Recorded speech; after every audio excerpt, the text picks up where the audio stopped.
வணக்கம். 40 நாள் போரிலும் ஈரானுடனான கடற்படை முற்றுகையிலும் தோல்வியடைந்த நிலையில் அமெரிக்க அதிபர் ட்ரம்ப் இப்போது போரை முடிவுக்கு கொண்டு வர விரும்புகிறார். வெள்ளை மாளிகையும் அதைத்தான் கூறுகின்றது. இந்த போர் விரைவில் முடிவுக்கு வரப்போவதாக தெரிவித்திருக்கின்றது. மேலும் இஸ்லாமாபாத் பேச்சுவார்த்தையின் 2ஆம் பாகம் கூடிய விரைவில் இடம்பெறுவதற்கான சாத்தியக்கூறுகளும் தென்படுகின்றன. அதற்கான ஏது நிலையில் பாகிஸ்தானின் இராணுவ தளபதி ஃபீல்ட் மார்ஷல் அசீம் முனீர் ஈரானுக்கு சென்றிருக்கின்றார். ஈரான் அவரை தனது வான்படை தாக்குதல் விமானங்களின் பாதுகாப்புடன் அழைத்து சென்றிருக்கின்றது. அவர் அதுக்கு பிறகு கட்டாருக்கும் சென்று துருக்கிக்கும் செல்ல உள்ளதாக தெரிவிக்கப்படுகின்றது. இதே நேரம் நீங்கள் பார்த்தீங்கன்னு சொன்னால் காமோஸ் நீரிணையை கடந்து செல்லும் எண்ணெய் கப்பல்கள் ஈரான் துறைமுகங்களை அடைவதை தடுப்புக்கும் அமெரிக்காவின் முயற்சி அமெரிக்கா தன்னைத்தானே தற்காத்து கொள்வதாகத்தான் கூறப்படுகிறது. இன்றும் சீனாவின் கிட்டத்தட்ட மிகப்பெரிய ஒரு சூப்பர் டேங்கர் எண்ணெய் கப்பல் அந்த பிராந்தியத்தை கடந்து சென்றிருப்பதாக கூறப்படுகிறது. ராய்ட்டரின் செய்தியின்படி ஈரானுடன் தொடர்புடைய கப்பல்கள் உட்பட குறைந்தது 8 எண்ணெய் கப்பல்கள் முதல் நாளில் ஹார்முஸ் நீரிணையை கடந்து சென்றிருக்கின்றன. இன்று வரையிலும் 20க்கும் மேற்பட்ட கப்பல்கள் சென்றிருப்பதாக கூறப்படுகிறது. முதல் 24 மணி நேரத்தில் அமெரிக்காவின் தடையை மீறி எந்த கப்பலும் செல்லவில்லை என்று அமெரிக்காவின் கட்டளை மையம் தெரிவித்திருந்தாலும் சில கப்பல்களை அவர்கள் வெறுமனவே திருப்பி அனுப்பியதாகவும் கூறப்படுகிறது. ஒரு குறிப்பாக இந்த முற்றுகை சீனாவுக்கான எரிசக்தியை நிறுத்துவதற்கான நடவடிக்கை. அண்மையில் இந்தோனேசியாவிலும், அதாவது மலாக்கா நீரிணையையும் முற்றுகையிடுவதற்கு இந்தோனேசியாவிலும் அமெரிக்கா ஒரு பாதுகாப்பு உடன்பாட்டை கொண்டு வந்திருந்தது. ஆனால் இந்த முற்றுகை அமெரிக்காவை பொறுத்தவரையில் ஈரானின் இந்த போர் நிறுத்தத்தை பயன்படுத்தித்தான் முற்றுகையை வைத்திருக்கிறார்களே தவிர ஈரான் இந்த போர் நிறுத்தத்திலிருந்து வெளியேறுமாக இருந்தால் முற்றுகை தானாக உடைந்துவிடும். முற்றுகையை உடைப்பதற்கு பெரிய ஆயுதங்கள் ஈரானுக்கு தேவையில்லை. அது அமெரிக்காவுக்கும் தெரியும். மிகவும் பலவீனமான ஒரு முற்றுகை. இந்த அமெரிக்க முற்றுகை தொடர்ந்தால் செங்கடல், பாரசீக வளைகுடா மற்றும் ஓமான் கடல் ஆகியவற்றை துண்டிக்க தயாராக இருப்பதாக ஈரான் தெரிவித்திருக்கின்றது. ஈரானின் இராணுவ தளபதி மேஜர் ஜெனரல் அலி அப்தல்ஹரி இதை சட்டவிரோதம் என்றும் கூறியிருக்கின்றார். அதாவது போர் நிறுத்தத்தில் ஈடுபடுகின்ற 2 தரப்பிலும் ஒரு தரப்பு இன்னொரு தரப்பை முடக்குவது அது போர் நிறுத்தத்தை போருக்கான அறைகூவல் என்று தான் அவர்கள் கூறுகிறார்கள். இதே சமயம் என்னென்று சொன்னால், அதாவது இந்த ஏப்ரல் 11 அன்று நடந்த முதல் பேச்சுவார்த்தை அவை மிகவும் விசித்திரமாக இருந்ததாக கூறப்படுகிறது. அதாவது உலகையே மாற்றி அமைக்கக்கூடிய முக்கியமான குறிப்பிடத்தக்க பல விடயங்கள் இதற்கு பின்னணியில் இருக்கின்றன. அதுதான் பன்முனைத்தன்மை கொண்ட என்ற உலகத்தின் உருவாக்கத்தை. அமெரிக்கா இனி ஒரு வல்லரசாக இருக்கப் போவதில்லை, உலகம் மாறிவிட்டது என்பதை இந்த 11ஆம் தேதி இடம்பெற்ற பேச்சுக்கள் காட்டியிருப்பதாக கூறப்படுகிறது. உலகெங்கிலும் உள்ள அரசியல் விஞ்ஞானிகளும் வியூகவாதிகளும் ஒரு தசாப்தத்துக்கு மேலாக இந்த பன்முகத்தன்மை பற்றி பேசி வருகின்றனர். ஆனால் மேற்கு ஆசியாவில் போர் நடக்கும் வரை, அதாவது இந்த ஈரான் போர் நடக்கும் வரை அதை யாரும் நம்பவில்லை. நாங்கள் கூட பல தடவைகள் கூறியிருந்தோம். அதாவது ஒருமுனைவாக்கப்பட்ட உலக ஒழுங்கு உடைந்து பன்முனைவாக்கப்பட்ட உலக ஒழுங்கு உருவாகி இருக்கிறது என்று. அது ரஷ்யாவுக்கும் உக்ரைனுக்கும் இடையிலான போரில் அது தெளிவாக வெளிவந்திருந்தது. ஆனால் இப்போது அது மேலும் உறுதிப்படுத்தப்பட்டிருக்கின்றது. அதாவது அமெரிக்கா இனி உலகின் ஒரே இராணுவ சக்தியாக இல்லை. உலகம் இனி ஒற்றை துருவமாக இருக்கப் போவதில்லை. உலகம் பன்முகத்தன்மை கொண்டதாக மாறிவிட்டது என்பதை மக்கள் தங்கள் கண்களாலேயே இப்போது பார்த்து கொண்டிருக்கிறார்கள். இப்போது இதன் முக்கியத்துவம் என்ன என்றால், முதலில் அமெரிக்கர்கள் விதித்துள்ள கடற்படை முற்றுகையை பற்றி பேச வேண்டும். மேலும் போர் நிறுத்தம் இன்னும் 2 வாரங்களுக்கு தொடரும் என்று ட்ரம்ப் கூறியிருக்கின்றார். அதாவது போர் நிறுத்தம் முடிவடைவதற்கு இன்னும் 4 நாட்களே இருக்கின்றன. அதாவது இப்போது வேண்டிய முக்கிய விடயங்கள் என்னென்றால், முதலாவது சுமார் 20 வர்த்தக கப்பல்கள் அமெரிக்க கடற்படை முற்றுகையை மீறி சென்றுள்ளதாக அலசேர் என்ற நிறுவனம் தெரிவித்திருக்கின்றது. ஆனால் இதைவிட முக்கியமான விடயம் என்னென்று சொன்னால், சீனாவின் பாதுகாப்பு அமைச்சர் அட்மிரல் டான் ஜூன் அவர்களின் அறிக்கைதான்.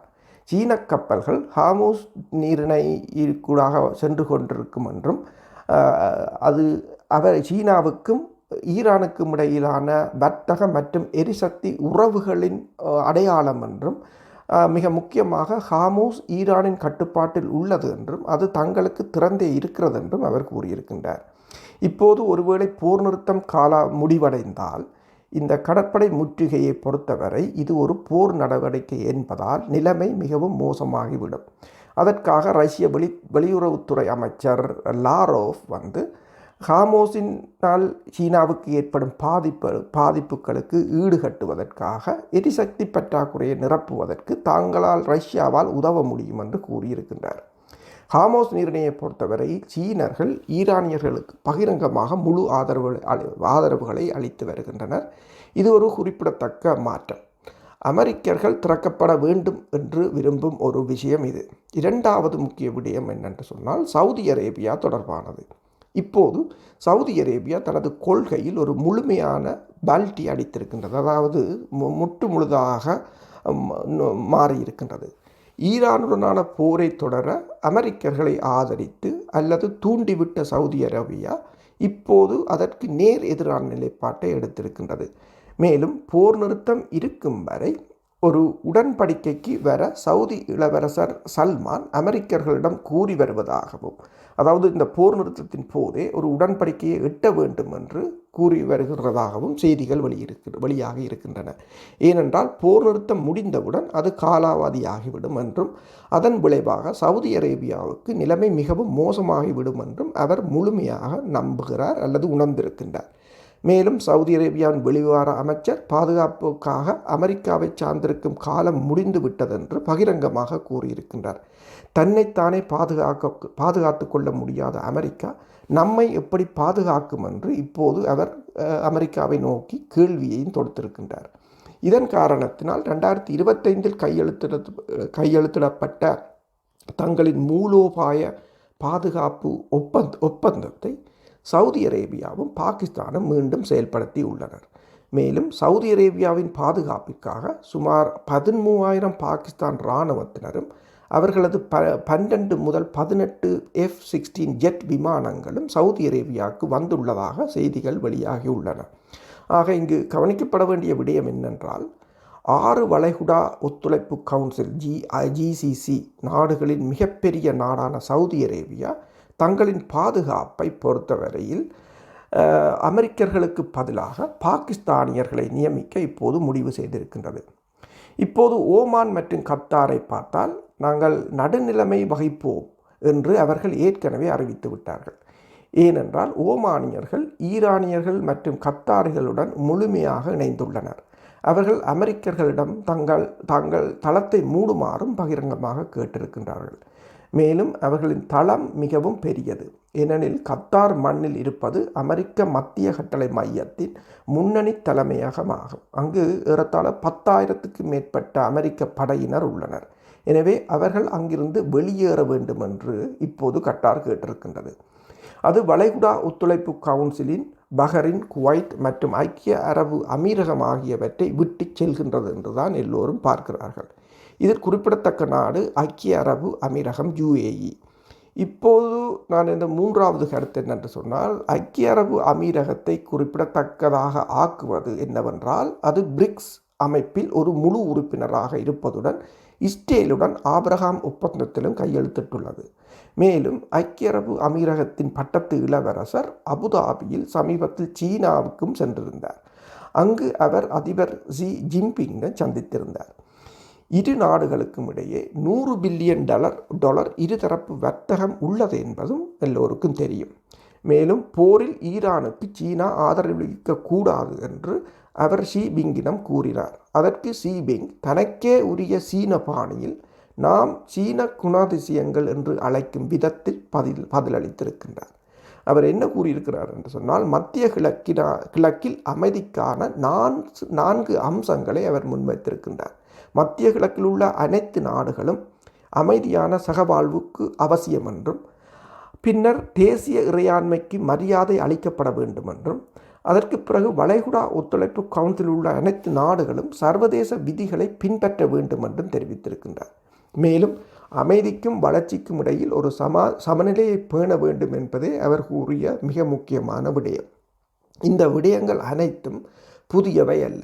இவை இரண்டும் 2025 சீனாவில் நடந்த SCO உச்சி மாநாட்டில் ஷி ஜின்பிங்கால் விவரிக்கப்பட்ட உலகளாவிய ஆளுமை அமைப்பின் ஒரு பகுதியாகும். மேலும் இவை உலக ஒழுங்கின் தொலைநோக்கு பார்வையின் ஒரு பகுதியாகவும் உள்ளன. எனவே இது முற்றிலும் புதியது அல்ல. இப்போது புதிய உலக ஒழுங்கை பார்த்தால், நான் கூறியது போல மக்கள் மிக நீண்ட காலமாக பேசி வரும் பன்முகத்தன்மை என்ற, அதாவது மல்டிபோலர் வேர்ல்ட் என்ற கருத்து இப்போது ஆழமாக முன்வந்திருக்கின்றது. புகழ்பெற்ற அமெரிக்க அரசியல் விஞ்ஞானி ஜான் மேஜர் சைமர் 2017 உலகம் பன்முகத்தன்மை கொண்டதாக மாறியதாக கூறியிருந்தார். அவர் 2017 அந்த ஆண்டாக குறிப்பிட்டதற்கு காரணம், அந்த ஆண்டில்தான் அமெரிக்கர்கள் ஹுவாவி மற்றும் ஏடி நிறுவனங்களுக்கு தடை விதித்திருந்தனர். அமெரிக்காவைச் சேர்ந்த 2 நிறுவனங்கள் அமெரிக்க இராணுவம் மற்றும் பாதுகாப்பு அமைப்புகளில் பயன்படுத்தப்பட்டிருந்தது. கடந்த சில ஆண்டுகளாக நாங்கள் தனிப்பட்ட முறையில் கூறி வருவது என்னவென்று சொன்னால், 2013 உலகம் உண்மையில் பன்முகத்தன்மை கொண்டதாக மாறிவிட்டது. நாங்கள் நீண்ட காலமாக கூறி வரும் காரணம் மிக எளிமையானது.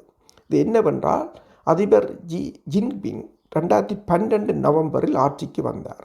அவர் மேற்கொண்ட முதலாவது வெளிநாட்டு பயணம் மாஸ்கோவுக்காகும். அதன் காரணம் மிகவும் எளிமையானது. ஏனெனில் சீனா ஒரு பொருளாதார வல்லரசாகும், ரஷ்யா ஒரு இராணுவ வல்லரசாக இருக்கின்றன. எனவே அவர் அங்கு சென்று அதிபர் புதினுடன் உரையாடி இருக்கின்றார். ஒரு புதிய உலகங்கு உருவாகுவதற்கு ஆன தேவை இருக்கின்றது என்பதை இரு தலைவர்களும் அன்றே ஒப்புக்கொண்டிருந்தனர். மேலும் புதிய உலக ஒழுங்குக்கு ஒரு தனித்துவமான பொதுவான பார்வை, ஒரு புதிய பார்வை தேவைப்பட்டது. அமைதியை ஆதரிக்கும் ஒரு பார்வை, வளர்ச்சியை ஆதரிக்கும் ஒரு பார்வை மற்றும் இன்று உலகின் 80%, அதாவது உலகளாவிய தெற்கு நாடுகளால் ஈர்க்கப்படும் ஒரு பார்வையாகும். அந்த பார்வை 5 முக்கிய அம்சங்கள், அந்த பார்வையின் 5 முக்கிய அம்சங்கள் ஏற்கனவே தெளிவாக தெரிகின்றன. அவை என்னவென்று சொன்னால், உலகில் உள்ள 193 நாடுகளும் தாங்கள் என்ன செய்ய விரும்புகிறார்கள் என்பதை தாங்களே தீர்மானிக்கும் அறிவையும் சமத்துவத்தையும் கொண்டிருக்க வேண்டும். அவர்களின் வெளியுறவு கொள்கை என்னவாக இருக்க வேண்டும், அவர்களின் வளர்ச்சி பாதை என்னவாக இருக்க வேண்டும்.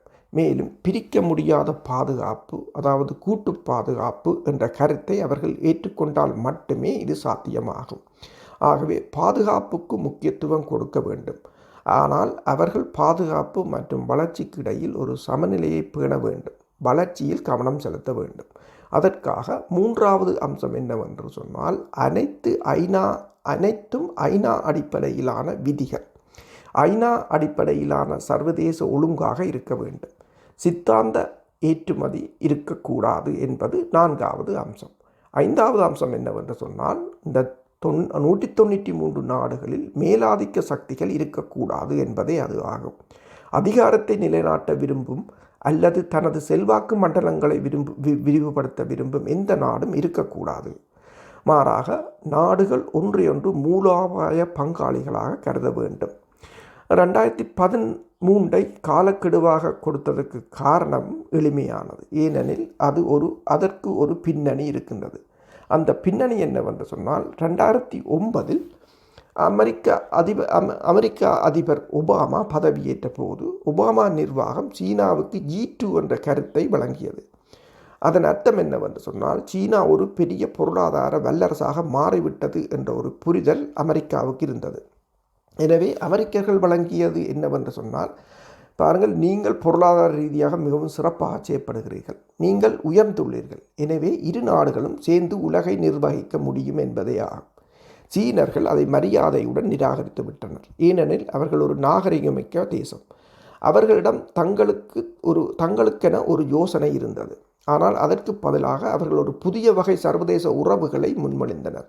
அதன் ஒரு பகுதியாக ஷி ஜின்பிங் இப்போது அதிபர் புதினுடன் ஒரு இராணுவ கூட்டணியில் அல்ல, மாறாக நான் குறிப்பிட்ட இந்த புதிய உலக ஒழுங்கின் பார்வையில் இரு பங்காளிகளாக ஒரு மூலோபாய கூட்டாமையில் இணைந்திருக்கிறார்கள். ஷி ஜின்பிங் ஒபாமா நிர்வாகத்திடமிருந்து வந்த பதிலால் ஏமாற்றம் அடைந்ததை நாங்கள் அறிந்திருந்தோம். 2011ஆம் ஆண்டு ஆசியாவை நோக்கிய திருப்பத்திற்கு உத்தரவிட்டது அமெரிக்கா. ஏனெனில் அமெரிக்க இராணுவத்திற்கு நிகராக மக்கள் விடுதலை இராணுவம் PLA என்ற இராணுவம் அதிக திறன்களை கொண்டுள்ளது என்று பென்டகனில் இருந்து ஜெர்மனிக்கு ஒரு தகவல் அனுப்பப்பட்டது. உண்மையில் இந்த கவலை 2010லேயே பென்டகனில் தொடங்கியிருந்தது. மேலும் தமக்கு சமமாக இந்த மக்கள் விடுதலை இராணுவத்தின் திறனை எப்படி ஈடு செய்வது என்பது தொடர்ந்து அவர்கள் சிந்தித்து கொண்டிருந்தார்கள். எனவே 2014இல் பென்டகன் தனது 3வது உத்தியையும் வெளியிட்டது. அதாவது செயற்கை நுண்ணறிவு மற்றும் தன்னாட்சியை பயன்படுத்தி இப்போது அமெரிக்க இராணுவ திறனுக்கு சமனாக இருந்த மக்கள் இராணுவ திறனை ஈடு செய்வதற்கு ஒரு வழியை கண்டுபிடித்திருந்தது. அதாவது நாங்கள் சொல்ல வருகின்ற விடயம் என்னவென்று சொன்னால், இவ்வளவு காலமாக இது எல்லாம் இருந்தும் யாரும் அதை பற்றி பெரிதாக கவலைப்படவில்லை. இப்போது ஆசியாவில் நடக்கும் இந்த போர் உலகம் மாறிவிட்டது என்ற யதார்த்தத்தை உணர்த்தி இருக்கின்றது. அதனால் நான் இஸ்லாமாபாத் பேச்சுவார்த்தையின் 2வது பாகம் என்று குறிப்பிட்ட 2வது சுற்று பேச்சுவார்த்தைகள் வித்தியாசமாக இருக்கப் போகின்றன. அதனைத்தான் ட்ரம்பும் இப்போது தெரிவித்திருக்கின்றார். அதாவது போர் முடிந்து விட்டது என்று அவர் கூறியிருக்கின்றார், அல்லது முடியப் போகிறது என்று கூறியிருக்கின்றார். போர் நிறுத்தம் இனி தேவையில்லை என்று சொன்னால், போர் இருந்தால் தான் போர் நிறுத்தம் தேவை என்று கூறியிருக்கின்றார். அதற்கான காரணம், அமெரிக்கா ஈரானை ஒரு இறையாண்மை கொண்ட நாடாக அனைத்து உரிமைகளுடனும் நடத்த வேண்டும். அது ஒரு பெரிய மாற்றத்தை ஏற்படுத்தும். அதை பற்றி நாங்கள் அடுத்த காணொளியில் பார்ப்போம். நன்றி, வணக்கம்.